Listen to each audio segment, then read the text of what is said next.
Hello and welcome to our frequently asked questions. I'm Dr. Alvarez with Endobariatric.com, and on this episode we'll talk about sleeving the sleeve.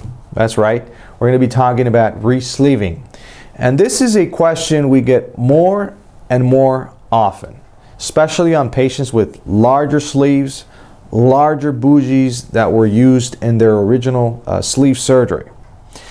By the way, if you don't know what a bougie is or what I'm talking about here, I'm going to place the link here on the video so you can learn more about this. I have a video on this. So patients with big sleeves, patients who have a big fundus of the stomach left behind, may be a good candidate for a resleeve. Remember that the fundus, that upper part right here, is probably the most stretchy part of your stomach. Also, patients with a big antrum, this part right here down here, can hold a good amount of food. These are very specific situations that I need to mention are not, I repeat, are not the number one cause of poor weight loss. So going into a little bit into that subject, let me tell you what the number one cause of poor weight loss with the gastric sleeve is. The most frequent thing that we see with gastric sleeves, or the main cause patients don't lose the expected weight, is because of the patient. Yep, you got it. So it's normally the patient's fault. That is why you see me here doing these videos, trying to educate patients, because you need to know what to do, how to treat your sleeve well, how to get along with your sleeve, and you need to get the most out of those first 12 to 18 months following your surgery.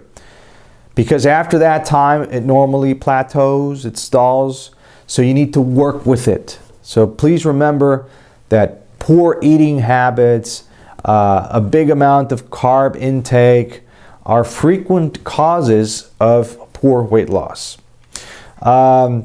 I don't want to know what type of weight loss surgery you choose or you had. If you do not work with it, you will not get to goal. So keep that in mind. So first, analyze yourself, analyze your calorie intake, analyze the type of nutrients you're getting.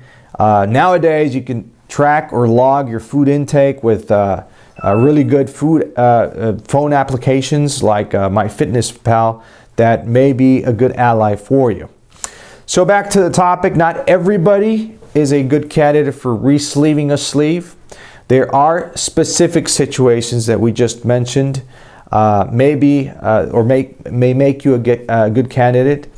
And if you are a good candidate, or they used the big bougie on your first initial surgery, you may need an upper endoscopy, you may need an x-ray study like a barium swallow to see the inside anatomy of your sleeve, the outside anatomy of your sleeve, and only then you'll be able to be evaluated if you are a good candidate to be resleeved. All right, so the take-home message: watch what you do with your sleeve, work with your sleeve. It's an amazing tool, and not everybody will be a candidate for resleeving. All right, so there you have it. Don't forget to subscribe to the videos, subscribe to our channel, so that way you don't miss any other YouTube video. You can send me your questions via comments below, and of course my patients have my direct email and my direct phone number. Thank you so much for watching. I'm Dr. Alvarez with Endobariatric.com, where we are changing lives one sleeve at a time. Goodbye and God bless.